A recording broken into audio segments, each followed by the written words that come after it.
Hello दोस्तों, मेरा नाम मुकबिल अहमद है और आप देख रहे हैं बॉलीवुड सिनेप्लेक्स। जी हाँ दोस्तों, आज हम एक ऐसे इंसिडेंट के बारे में डिस्कस करने जा रहे हैं जो कि मीडिया में बहुत ज़्यादा चर्चित है।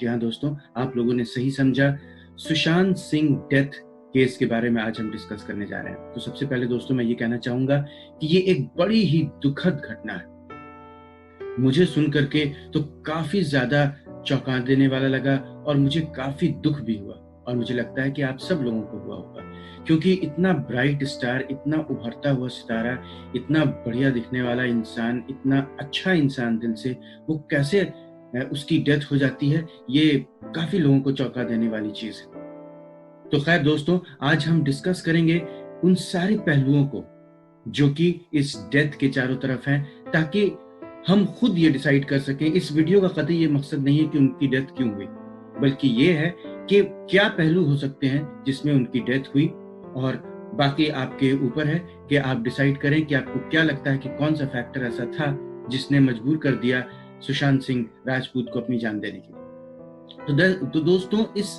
केस में तीन पहलू सामने आए हैं। पहला पहलू तो सब जानते हैं, वो है सुसाइड का। लोगों का ये कहना है कि सुशांत सिंह राजपूत ने अपनी जान दे दी क्योंकि वो किसी प्रेशर में थे, कुछ प्रॉब्लम्स थी उनके लाइफ में, फाइनेंशियल प्रॉब्लम्स थी, बहुत कुछ लोग बोलते हैं। तो दोस्तों, मेरे दिमाग में फिर ये एक सवाल उठता है जो कि हम सब लोगों को सोचना चाहिए कि एक ऐसा आदमी जो कि अपनी सक्सेस के हाइट पे है, जिसकी बहुत सारी फिल्में आ चुकी हैं, कुछ आने वाली हैं, पूरी दुनिया में लोग उसको जानते हैं, काफी फेम है उसका, काफी शोहरत है, ऐसा इंसान सुसाइड क्यों करेगा? दूसरी चीज ये कि एक ऐसा इंसान जो कि अपने ऊपर इतना ध्यान देता था, आप उनके इंस्टा, फेसबुक, बाकी सोशल मीडिया के उनके वीडियोस देख लें, जो कि उन्होंने अपने एक्सरसाइज करते हुए डाले हैं, डाइट्स के बारे में डाले हैं, लोगों को मोटिवेट करने के लिए डाले हैं। ऐसा इंसान जो कि अपनी सेहत का, अपने जिस्म का इतना ख्याल रखता हो, वो जान कैसे दे सकता है? दोस्तों, दूसरा एस्पेक्ट जो सामने आया है, वो है मेंटल हेल्थ का। बहुत सारे लोग ये कहते हैं कि, और कह रहे हैं कि उनकी दिमागी हालत ठीक नहीं थी, उनको कुछ मेंटल प्रॉब्लम्स थी, और उनका ये कहना है कि इसी वजह से वो पिछले 6 महीने से किसी साइकोलॉजिस्ट या साइकेट्रिस्ट के पास जा रहे थे, और कुछ टाइम से वो इस चीज के लिए दवाएं भी ले रहे थे। तो दोस्तों, इसमें मेरे दिमाग में एक बात आती है कि ये बात भी सही है कि बॉलीवुड या टीवी इंडस्ट्री या जो एंटरटेनमेंट इंडस्ट्री है, इसमें इस तरह के काफी केसेस सामने आए हैं जहां की मेंटल हालत लोगों की कुछ डिफरेंट रहती है, कुछ मेंटल चैलेंजेस हो जाते हैं, क्योंकि इंडस्ट्री का स्ट्रक्चर इस तरह का है, काम करने का तरीका इस तरह का है, और एक अनऑर्गेनाइज सेक्टर है, जिसकी वजह से ये चीज हो सकती है। लेकिन दोस्तों, फिर दूसरा सवाल ये खड़ा होता है कि क्या हम सब लोगों की जिंदगी में कुछ प्रॉब्लम नहीं है, कुछ मेंटल डिप्रेशन नहीं है? हमारे परिवार से अगर किसी की जान चली जाती है या किसी की डेथ हो जाती है, तो क्या हम बहुत ज्यादा सदमे में नहीं आ जाते हैं, बहुत दिन डिप्रेशन नहीं रहते हैं? लेकिन क्या फिर उस डिप्रेशन की वजह से हम जान दे देते हैं? हमें ज़्यादा दूर जाने की ज़रूरत नहीं है। आप किसी भी स्टेट के हाईवे पे चले जाएँ, आपको इस कोविड लॉकडाउन की वजह से हज़ारों, लाखों, करोड़ों लोग आपको सड़क पे दिखेंगे, जो कि अपने घरों पे जा रहे हैं, हज़ारों किलोमीटर का सफ़र तय करते हुए पैदल। उनके पास चप्पलें तक नहीं है, उनके पास जॉब नहीं है, उनके पास पैसा नहीं है, उनके पास खाने को कुछ नहीं है, कई लोगों के, उनके फैमिली मेंबर्स साथ में नहीं है, लेकिन फिर भी वो इतना बड़ा और इतना गहरा स्ट्रगल कर रहा है। तो दोस्तों, एक चीज तो ये है। तीसरा जो पहलू सामने आया है, वो है नेपोटिज्म का। बहुत लोगों का ये कहना है कि एक लॉबी है बॉलीवुड में जिसने कि मजबूर कर दिया सुशांत सिंह राजपूत को अपनी जान लेने देने के लिए। उनका ये कहना है कि उनके पास बहुत सारी ऐसी फिल्में थी, प्रीवियस और आने वाली, जिसमें कि उनको साइन किया गया, लेकिन चूंकि बॉलीवुड में नेपोटिज्म है, जहाँ के लोग अपने लोगों को या अपने घर के लोगों को या अपने दोस्तों को ये रोल्स दे देते हैं या ये काम दे देते हैं, उसकी वजह से उनकी बहुत सारी फिल्में छिन गई, और जिसकी वजह से एक प्रेशर क्रिएट हुआ और उन्होंने अपनी जान दे दी। तो दोस्तों, मेरा ये कहना है कि ये नेपोटिज्म, ये या ये लॉबिंग जिसको कह सकते हैं, ये क्या हमारी जिंदगी में नहीं है? है, और हमारी जिंदगी में हर वक्त रहा है। हम जब छोटे थे, स्कूल में जाते थे, तो क्या वहाँ लॉबिंग नहीं होती थी? होती थी। बहुत सारे ग्रुप्स बन जाते हैं, वो एक दूसरे से लड़ाई भी करते हैं, वो एक दूसरे को पसंद नहीं करते हैं। जो आदमी किसी भी ग्रुप में नहीं है, वो हमेशा अलग-थलग अपने आप को पाता है।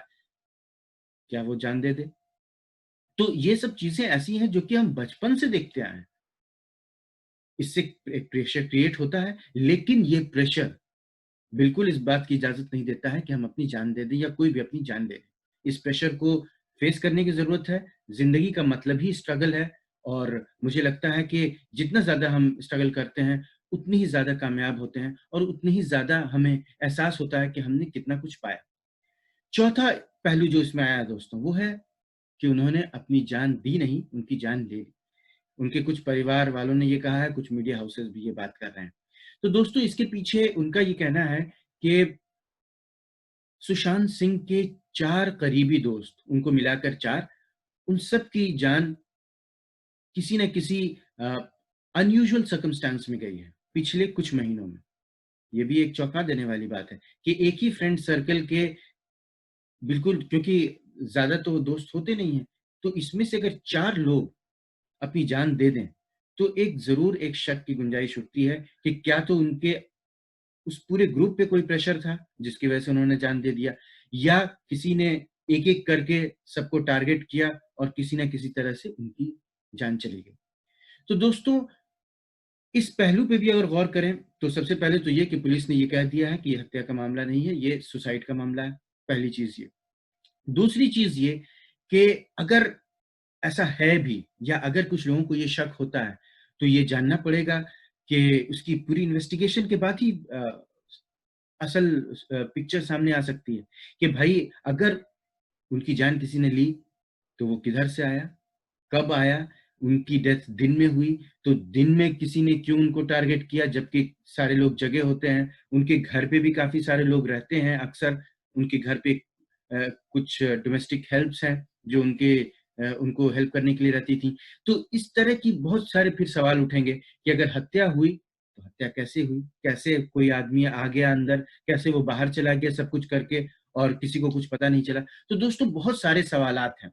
लेकिन इसमें जो एक बड़ी बात उभर के आती है कि अगर हम सुसाइड देखें किसी भी पहले 3 एस्पेक्ट को लेकर के, तो दोस्तों मैं एक ही चीज़ कहना चाहूँगा कि suicide is not a solution. आपकी ज़िंदगी में मेंटल डिप्रेशन हो, मेंटल प्रॉब्लम्स हो, फाइनेंशियल प्रॉब्लम्स हो, कोई भी प्रॉब्लम हो, कोई भी प्रेशर हो, कोई नेपोटिज़्म हो, लॉबिंग हो, ये कतई हमको इस चीज़ की इजाज़त नहीं देता है कि हम सुसाइड कर लें। दोस्तों, ज़िंदगी एक बहुत ही खूबसूरत चीज़ है, ये जीने के लिए है। जी हाँ, पूरी तरह से जिएँ और जब हमारा टाइम आएगा तो हम जाएँगे ही, लेकिन दुःख तब होता है जब इस तरह का कोई इंसिडेंट सामने आता है, जब हमारा टाइम नहीं था, लेकिन फिर भी किसी की अगर जान चली गई, तब बहुत ज़्यादा दुःख होता है।